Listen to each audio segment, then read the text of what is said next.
Bonjour ou rebonjour et bienvenue dans cette édition spéciale. Nous sommes depuis minuit entrés dans une nouvelle ère, celle du numérique, dernière région à faire la bascule, le Languedoc-Roussillon. Et bonne nouvelle, si vous voyez cette émission, eh bien c'est gagné pour vous, le numérique fonctionne et vous allez pouvoir pendant une demi-heure suivre cette édition spéciale. Deux parties. La première, nous nous rendrons dans plusieurs régions, Aquitaine, Midi-Pyrénées, Limousin, pour voir comment s'est passé ce passage au numérique. Et puis dans un deuxième temps, nous essaierons de comprendre l'enjeu de cette nouvelle ère historique pour la France et qui dit histoire dit plateau prestigieux. À ma gauche, Michel Boyon, président du CSA. Bonjour. Bonjour à nos amis de France 3 et du Sud-Ouest. Merci d'être avec nous. Bonjour Rémi Fumelin, président de France Télévisions. Merci également d'être avec nous. Nous serons aussi en duplex de Lyon avec Dominique Volton, sociologue spécialiste des médias.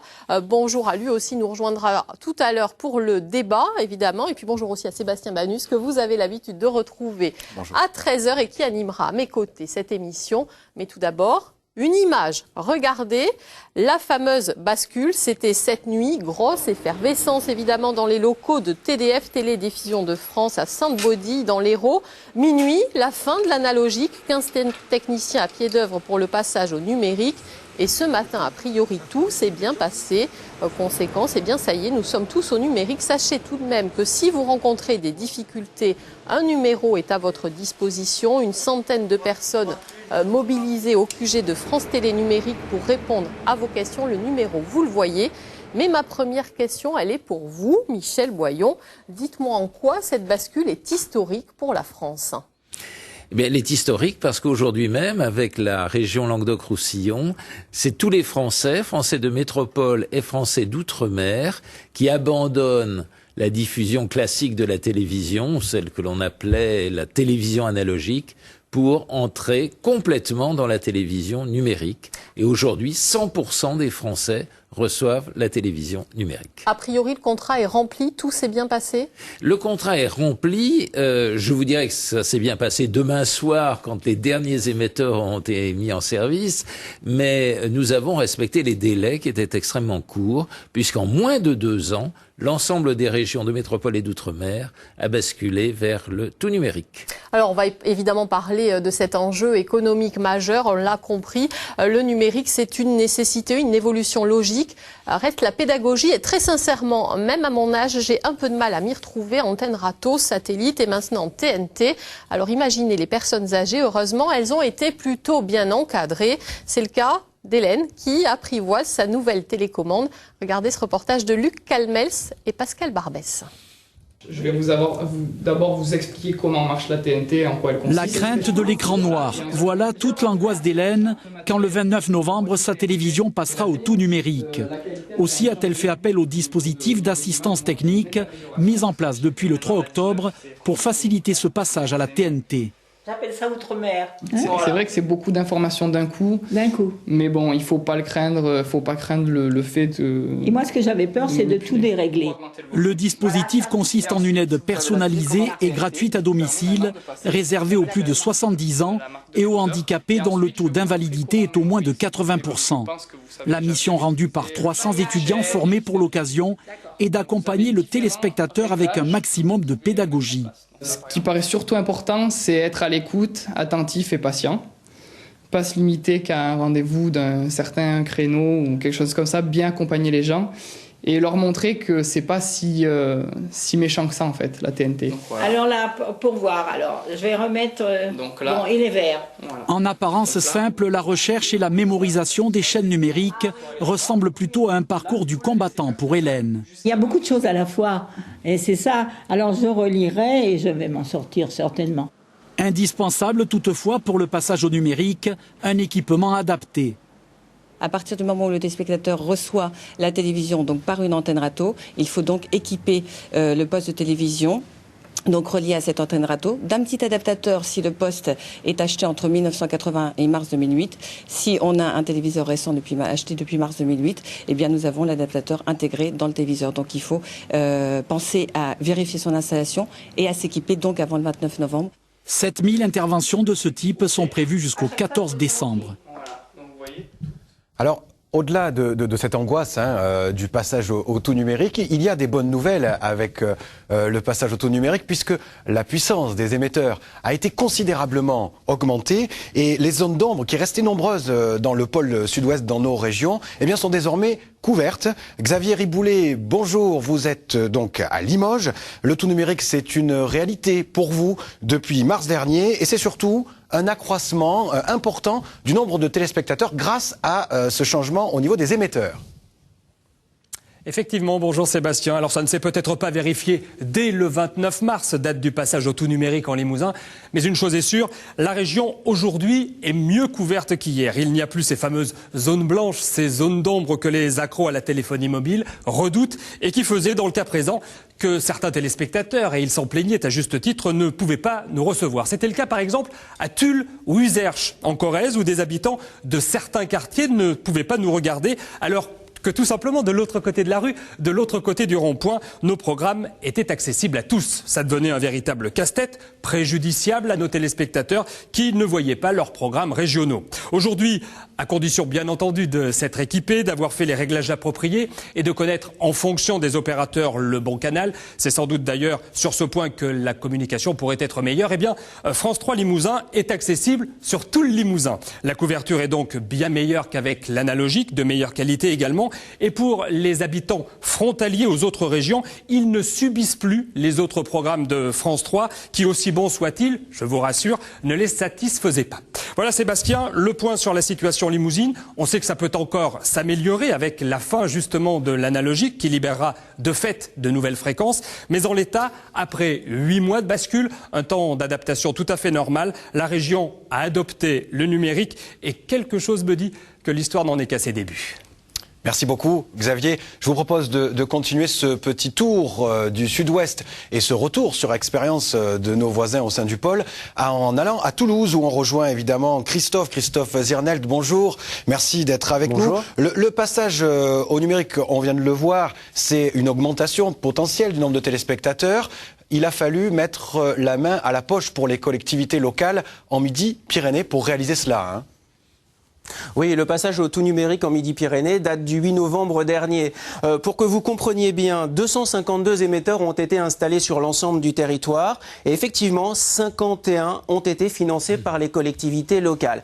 Ça veut dire quoi? Ça veut dire que ces fameuses zones blanches, identifiées par le CSA, empêchaient les téléspectateurs de nous recevoir, de vous recevoir. Alors il y avait une autre solution. C'était celle pour chacun de demander une aide de l'État à hauteur de 250 € pour participer évidemment à l'installation d'un matériel de réception. En fait, les collectivités locales ont fait un autre choix, c'est une stratégie de continuité de la diffusion.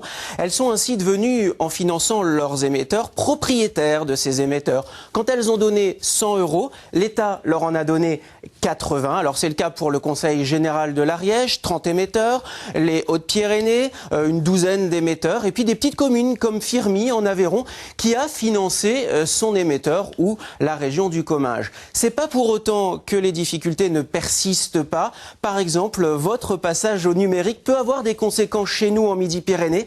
Cet après-midi, peut-être que quelques habitants du Tarn, dans la région d'Albi ou de Castres, verront un écran noir. Rien de grave, il suffit de rechercher des canaux, de mémoriser les chaînes et à ce moment-là, ils recevront à nouveau 13 h avec vous dans le sud-ouest, par exemple. Jusqu'au mois de mai, début mai, chacun pourra demander des aides à l'État. Après, il sera trop tard. C'est la décision de l'État et du CSA. Donc imaginez des petits-enfants qui viennent chez leurs grands-parents à Noël. Bah, inévitablement, ils disent « Oh là là, j'ai pas demandé l'aide ». Vous avez jusqu'à début mai pour demander ces aides. Voilà comment ça se passe ici.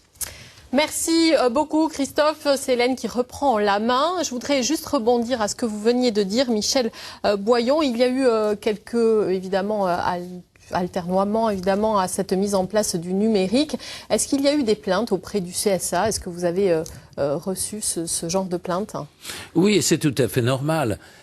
Moi, je suis quand même épaté. Nous avons demandé à nos compatriotes un changement profond, puisque ça leur imposait, pour les uns, d'acheter un adaptateur à placer à côté de leur téléviseur, Pour d'autres, de se dire « bon, mon téléviseur est vieux, je profite du numérique pour en acheter un nouveau ». D'autres, enfin, ont eu à régler des antennes, à les réorienter ou à les changer. Parce qu'une antenne sur le toit de la maison, ça se change. Il n'y a qu'en France. La France est le seul pays où on considère qu'une antenne, une fois qu'elle est installée, elle peut vivre pendant des siècles et des siècles. Donc tous les Français ont fait un effort.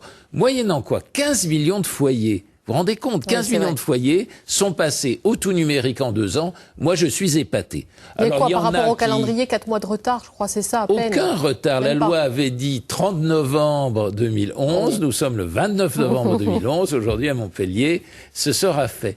Quant aux plaintes que vous évoquiez, oui, il y a des personnes qui ont eu des difficultés. Ce qu'il faut dire, c'est qu'il y a un foyer sur 1000 qui a connu des difficultés dépassant 48 heures. C'est rien. Ça veut dire que c'est 999 foyers sur 1000 qui n'ont pas eu de problème. Alors 1 sur 1000, c'est quand même 1 sur 1000 de trop. Et donc avec les chaînes, avec par exemple France Télévisions, nous nous employons à régler les derniers problèmes qui subsistent. Tout le monde est bien alerté sur ces problèmes et les solutions sont apportées. Ça va un petit peu au-delà de 48 heures parfois. Mais au bout du compte, 100% des Français accéderont à la télévision numérique. Alors, on le voit, le chantier a été immense et les Français ont réagi, notamment en s'équipant pour mieux recevoir la TNT. Et parfois, ils ont fait le choix de la box ou de la parabole. Eh bien, il y a une victime collatérale à ce choix technologique. Ça peut être la locale, votre locale de France 3. Nous allons à Périgueux où on rejoint Isabelle Hirsch. Bonjour. Isabelle, vous avez pu constater lors du passage en mars dernier et avec cette évolution des matériels, eh bien, cet écueil sérieux pour la diffusion des locales. Oui, alors visiblement, effectivement, le passage de la TNT n'a pas eu un impact direct, mais il a mis l'accent sur ce point fondamental qui est celui des antennes. Nous, dans toutes nos interventions avant le 29 mars, nous avons répété tel un leitmotiv qu'il fallait impérativement garder les antennes râteaux sur les toits. Si on doit dresser un constat, comme vous l'avez dit, c'est que l'équipement des foyers en parabole, en box ou en câble ou avec le câble pour capter les chaînes de télévision pose problème. Et on voit ça d'ailleurs quand on traverse les territoires, quand on observe le toit des maisons. Moi, je m'amuse à faire ça sans doute parce que je suis directement concernée, mais on s'aperçoit que le nombre de maisons qui n'a plus d'antenne râteau sur le toit est impressionnant. Alors c'est vrai que dans certaines régions, on est moins impacté par ça. Je suis passée moi par la Bourgogne-Franche-Comté où il n'y avait pas de local, donc quoi qu'il se passait, la diffusion était assurée pour une émission commune. Mais si on se penche sur des régions comme l'Aquitaine où on a 4 locales, ou chez vous en Languedoc-Roussillon, dès qu'il y a plus d'une locale, le problème de diffusion se pose. Donc je crois que s'il y a quelque chose à souligner pour les locales, c'est qu'il faut convaincre les téléspectateurs de garder leur antenne râteau ou de se rééquiper s'ils l'ont déjà fait enlever. En tout cas, pour l'instant, quand même, une nouvelle rassurante. Les audiences qu'on a enregistrées entre septembre 2010 et juin 2011 montrent qu'il n'y a pas eu d'érosion par rapport à l'année précédente. En tout cas, c'est le cas pour la locale de France 3 Périgord. Oui, ça c'est une bonne nouvelle, mais Rémi Fimelin, cette problématique nous concerne, nous, directement à France Télévisions. Comment justement éviter de perdre nos éditions locales ? Alors, d'abord, il s'agit des émissions locales qui ne sont pas directement liées à une régionale. Ici, la locale de Montpellier est distribuée sur tous les réseaux et toutes les technologies. Il est clair, et votre consoeur vient de le dire, qu'il faut d'abord garder les antennes râteaux. Parce que ces antennes râteaux permettent d'abord la qualité numérique, le président Boyon vient de l'évoquer, et cette qualité numérique sur les 19 chaînes, y compris sur les locales. Alors, la question qui se pose à nous aujourd'hui est une question transitoire, puisqu'effectivement, lorsqu'on est sur l'ADSL, on n'a que le signal régional. Demain, grâce à Internet et grâce à la diffusion sur Internet de l'ensemble de nos contenus, nous aurons les locales. Il y a donc aujourd'hui une espèce de phase intermédiaire, mais quand on se projette dans ce que nous sommes en train d'entreprendre à France Télévisions, qui est de permettre à tout le monde d'avoir sur tous les écrans nos contenus, nous aurons une réponse à apporter. Cela étant, pour le moment, gardez vos antennes sur le toit, 19 chaînes aujourd'hui, numériques, grande qualité, et avec les locales. Xavier Riboudet soulignait également une autre problématique, c'est l'histoire des canaux. C'est vrai que selon le satellite sur lequel on a vraiment du mal à s'y retrouver. Est-ce qu'il ne faudrait pas mieux communiquer ? Alors, c'est un vrai défi pour nous aujourd'hui. J'y insiste et toutes les équipes de France 3 se mobilisent. Nous devons expliquer à tous nos concitoyens que s'ils ont tel ou tel opérateur qui leur leur a vendu une boîte pour la DSL ou s'ils sont sur tel ou tel satellite, nous avons nos programmes régionaux, il faut aller les chercher avec des chiffres qui peuvent aller au-delà des 500 ou des 300 ou des 200. Et ça, c'est un effort de communication que nous allons entreprendre. J'en ai encore parlé ici à Montpellier ce matin et c'est un gros effort qu'il faut que nous fassions. Plus généralement, quel est le positionnement de France Télévisions dans cette nouvelle ère, cette ère du numérique où toutes les chaînes vont être accessibles et un nombre incalculable aussi? Alors, si vous voulez, la première des choses aujourd'hui sur la TNT, toutes nos chaînes sont reçues maintenant en grande qualité, aussi bien la 2, la 3, mais aussi la 4, la 5 et François. La vocation de France Télévisions qui est de se différencier, chaîne de service public avec une information de référence et de la création spécifique, c'est aujourd'hui une offre qui, grâce au numérique, grâce à la haute définition, doit être accessible partout, sur tous les écrans, et qui fera la différence parce que nous avons une offre originale. Et c'est cette offre originale qui va nous permettre demain de jouer notre rôle de lien social, d'une information de référence et d'une création, que ce soit au plus près, dans les locales ou les régionales ou au national, d'une création originale. Donc c'est une opportunité formidable pour le groupe France Télévisions. Alors on va évidemment en parler dans notre débat. Je vous rappelle évidemment que si vous rencontrez encore des soucis pour vous connecter à cette télévision numérique, un numéro, regardez, il s'affiche sur cet écran. Je vous propose une petite illustration des petits désagréments occasionnés par ce passage au numérique. C'était dès cet été dans le Gard, un camping à la frontière des Bouches-du-Rhône et qui du coup s'est retrouvé plus tôt que prévu dans l'ère numérique. Petit tracas de campeurs avec Aurélie Renard et Nicolas Chataille. Pour certains, le réveil a ressemblé à ça. Rien de tout cela pour Marie-Claudette. Méthodique, équipée et alerte. À la première heure, on n'avait pas d'image, on captait rien. Donc on a suivi les inscriptions, on s'est remis sur menu, on a branché, on a refait tous les canaux et puis pas de problème. Georges est le directeur du camping. Dans ses mobil-homes, des habitués qui regardent la télé. Ce matin, il tourne donc pour faire le point. Je vais vous voir pour savoir si vous n'avez pas un petit souci avec la télévision. Chez Martine, par exemple, rien ne va plus. Mais quand je l'ai allumé, il n'y a rien. Il y a même plus ce que j'avais hier. La TNT, ce matin, ça a changé, donc il n'y a plus de chaîne analogique, il n'y a plus que la TNT. Quelques essais de réglage plus tard, verdict sans appel. Mais pour le moment, ça charge toujours. Ça ne donne rien du tout. Entrée. Écran noir, comme chez Michel, 78 ans. Là, je vois qu'effectivement, le câble d'antenne n'est pas branché. Alors, qu'est-ce qui se passe donc? Opération sac de nœuds. Pourtant, Michel avait anticipé en s'équipant d'un téléviseur avec récepteur TNT intégré. Ici, l'antenniste est attendu demain, peut-être. Je lui ai dit que j'étais âgée et veuve. Donc, j'aime bien ma télé le soir, moi.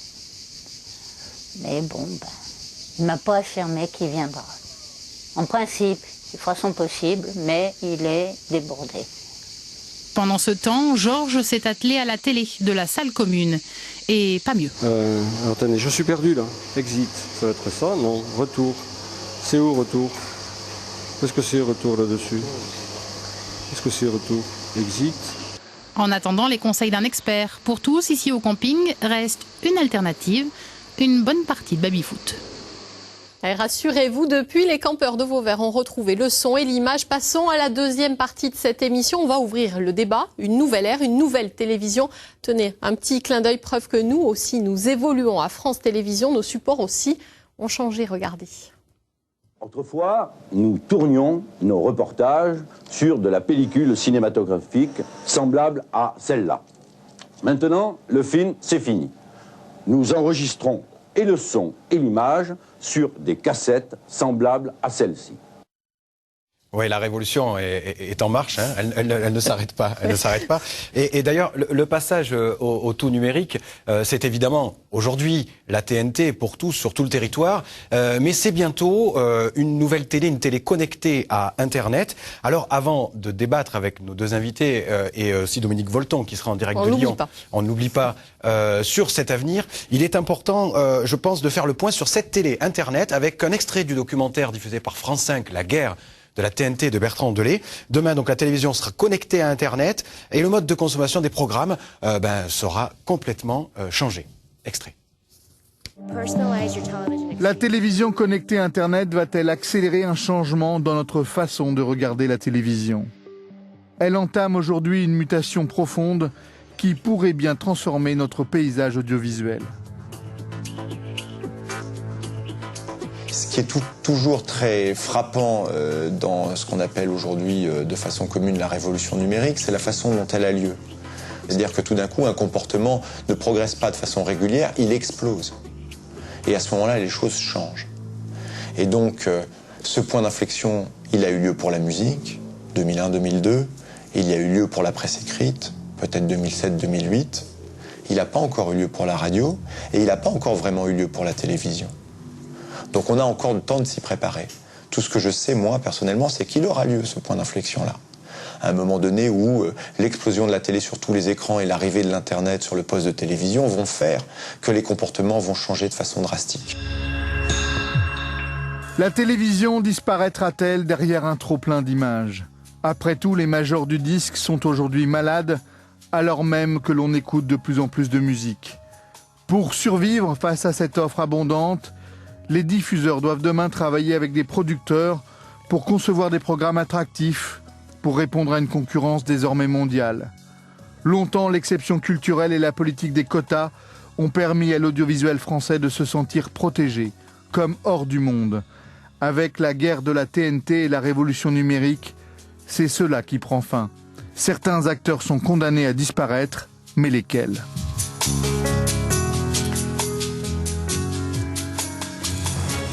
Allez, je vous propose d'accueillir Dominique Volton en duplex de Lyon, sociologue, grand spécialiste des médias. Dites-moi, est-ce que la guerre de la TNT est déclarée et est-ce qu'il va y avoir beaucoup de casse? Bon, d'abord, il faut souligner le progrès technique, c'est très important. Il faut également dire, c'est vrai, ça a été dit que les Français se sont bien adaptés, contrairement à une espèce de légende. Les Français aiment les nouvelles technologies, ils s'y mettent beaucoup plus facilement. Ça fait 30 ans qu'on dit que la France est en retard et finalement, elle n'est pas tant que ça en retard.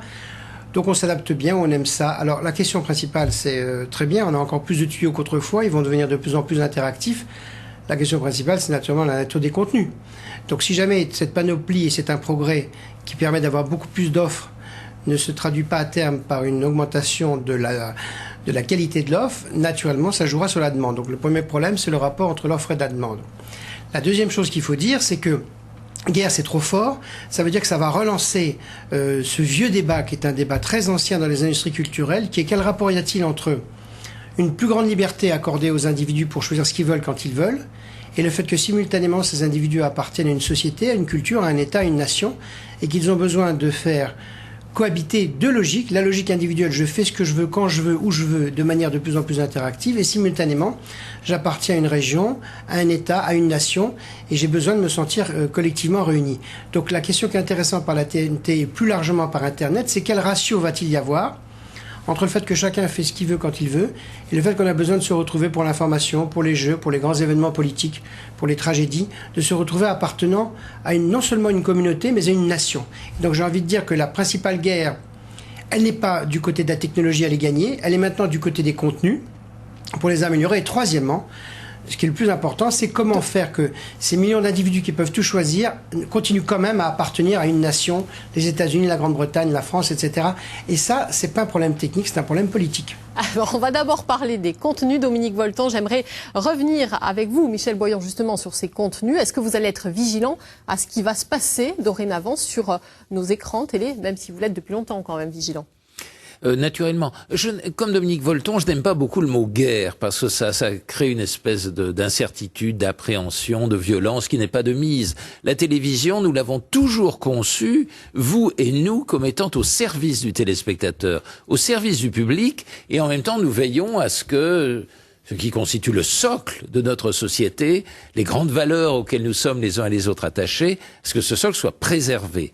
Alors le suivi des contenus, c'est quelque chose d'important. On ne peut pas laisser de côté, par exemple, la nécessité de protéger l'enfance contre des images trop violentes, des images trop dures. On est obligé de faire quelque chose. La télévision connectée, c'est vrai qu'elle crée, de ce point de vue, aujourd'hui, un risque. Nous avons une signalétique avec -10, -12 pour les images qui viennent par la télévision classique. Il n'y a pas aujourd'hui de signalétique sur Internet, et donc les images d'Internet qui pourront arriver par l'intermédiaire du téléviseur connecté, elles ne seront pas pour l'instant signalées. Donc il va falloir que l'on fasse un travail. Oui. On ne peut pas avoir d'un côté des images qui font l'objet d'un certain suivi et d'autre part des images qui ne font l'objet d'aucun suivi. L'opinion publique ne peut pas supporter cette distinction. Rémi Flimelin, guerre c'est trop fort, mais la guerre du contenu est quand même déclarée aussi à France Télévisions. Il va falloir se positionner sur ce nouveau marché.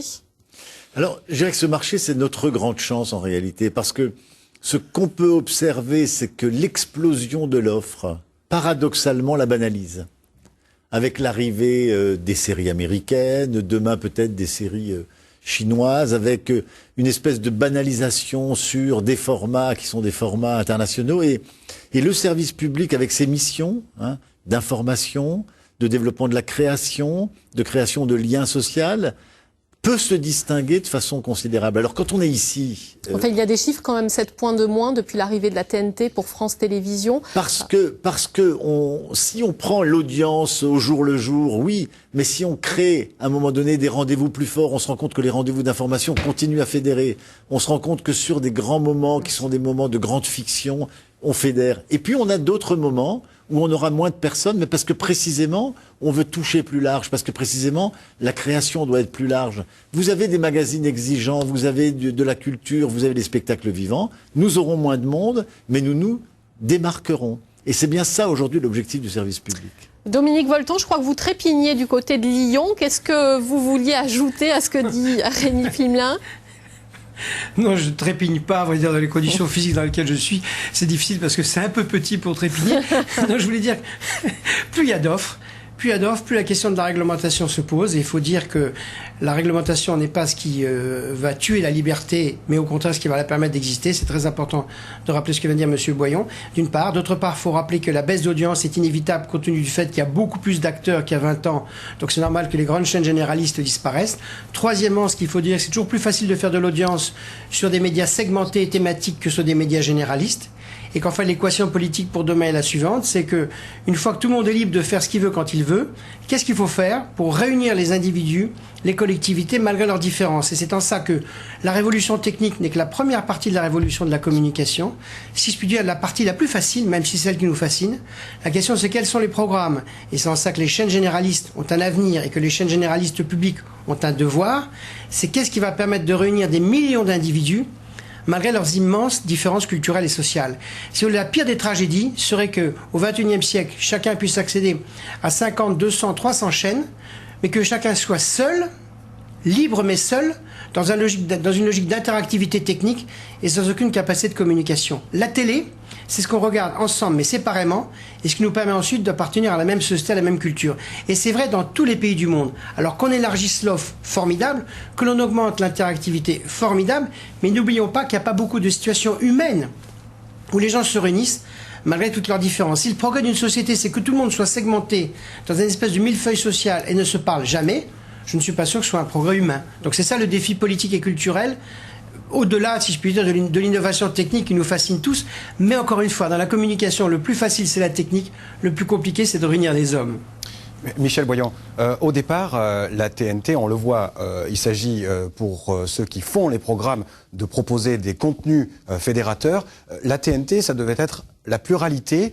On arrive à une situation, 6 ans après, où finalement une reconcentration importante des acteurs, 3 grands acteurs privés, puis France Télévisions, s'est opérée. Est-ce que c'est un échec pour le CSA ? C'est pas du tout un échec pour qui que ce soit. C'est simplement le fait que la vie économique est passée par là. C'est vrai que la TNT, elle a été conçue il y a plus de 10 ans dans un contexte économique qui était différent, qui n'était pas le contexte de la crise, qui n'était pas le contexte de la chute des ressources publicitaires. Aujourd'hui, il faut bien comprendre que pour une chaîne privée, les ressources publicitaires augmentent moins vite que les coûts de fabrication de la chaîne. Et donc, qu'il y ait à un moment ou à un autre des phénomènes de concentration, c'est inévitable. Et est-ce que ça n'est pas nécessaire? Quand on a vu dans l'extrait du reportage, du documentaire de Bertrand Delay, en gros, les concurrents, ça va bientôt être Apple TV, Google TV. La concurrence est internationale, avec des vrais mastodontes. Évidemment, quand on s'appelle Canal+, France Télévisions, on est peut-être mieux armés. Bien sûr, il nous faut aujourd'hui des groupes audiovisuels français, qu'ils soient publics comme France Télévisions ou privés, qui soient capables non seulement de résister à la concurrence de ces grands opérateurs étrangers de l'Internet que vous venez d'évoquer, mais aussi d'investir à l'étranger. Nous ne sommes pas suffisamment présents à l'étranger sur le plan audiovisuel parce que nos groupes ont une dimension trop modeste par rapport aux mastodontes américains ou même quelquefois européens. Nous sommes prêts, Rémi Fimelin, pour relever ce défi à France Télévisions.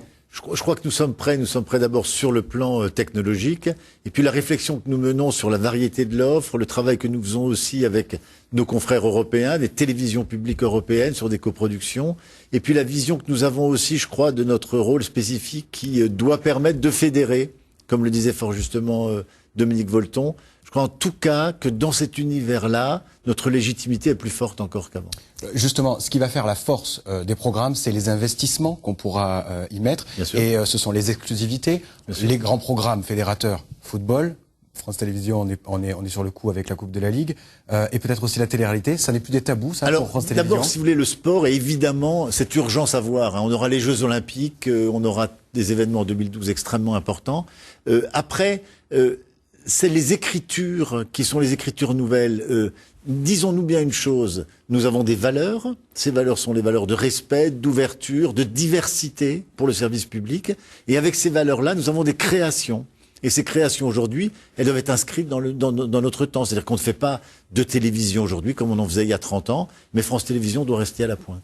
Il y a eu, je crois, aussi une expérience avec la télé connectée avec Roland Garros. C'est ça, est-ce qu'elle va perdurer? Est-ce qu'elle va se multiplier? France Télévisions est à la pointe puisque nous avons fait la première tentative sur Roland Garros. Ça veut dire quoi sur Roland Garros? Ça veut dire qu'on avait la possibilité, avec une télé connectée, de voir plusieurs matchs, d'avoir des informations complémentaires sur le parcours des joueurs, etc. On a d'ailleurs un prix international en disant que c'était la meilleure démonstration de téléconnecté. On va poursuivre. Nous avons là la première application de téléconnecté qui est, sur ceux qui achèteront une télévision connectable, le fait de pouvoir avoir le dernier journal de chacune de nos régions, d'outre-mer, de France 2 et de France 3, au moment où on le souhaitera. C'est une application parmi d'autres. Un dernier mot avec vous, Dominique Volton, je crois que vous vouliez réagir. Oui, c'est très simple, et c'était dit par M. Fimelin, plus il y a d'images, plus il faut qu'il y ait des valeurs, et non pas l'inverse. C'est-à-dire que ce qui distinguera la télévision publique de toutes les autres, et même plus généralement la grande responsabilité des groupes de communication, c'est de défendre des valeurs, parce que sinon les gens seront perdus, premièrement. Et deuxièmement, la chance de la France, c'est que c'est pas seulement la France territoriale, c'est les Outre-mer, et donc par conséquent, c'est vrai qu'il faut jouer beaucoup plus à l'exportation, 1 pour l'Europe, 2 pour la France et 3 pour la francophonie. Et donc, si vous voulez, dans cette bataille culturelle, qui ne sera pas une guerre, mais qui sera une bataille de culture dans le monde, eh bien, il faut savoir que l'Europe a des chances et que la francophonie, par sa présence, a aussi énormément d'atouts, notamment à travers France Télévisions. Merci beaucoup, Dominique Volton, d'avoir été avec nous en duplex de Lyon. Je vous laisse le mot de la conclusion, Michel Boyon. Vous allez, je crois, cet après-midi, appuyer, aller symboliquement sur le bouton. Une conclusion sur ce passage au numérique. Content d'avoir mené cette affaire? Alors le bouton sur lequel je vais appuyer symboliquement, c'est un bouton de la haute définition. Et je vais vous donner simplement 2 chiffres. À l'heure actuelle, 13% des habitants de la région Languedoc-Roussillon, des 5 départements de la région, peuvent regarder par la TNT des programmes en haute définition. Demain soir, ils seront 96%. On passe de 13 à 96%. Et la haute définition, c'est un des exemples les plus révélateurs de ce que la télévision moderne, la télévision de 2011, peut apporter au public. Merci beaucoup, Michel Boyon. Merci, Rémi Fimelin, d'avoir été sur ce plateau en ce 13h avec nous. Je suis perdue sur l'horaire. C'est plutôt votre horaire, Sébastien Manu, c'est pas le mien. Merci à toute l'équipe technique qui a permis de réaliser cette émission. Et puis, n'hésitez pas à suivre en direct sur Internet le bilan de ce passage au numérique. Et puis, il y a aussi le numéro de téléphone. Très belle journée sur France 3. Au revoir.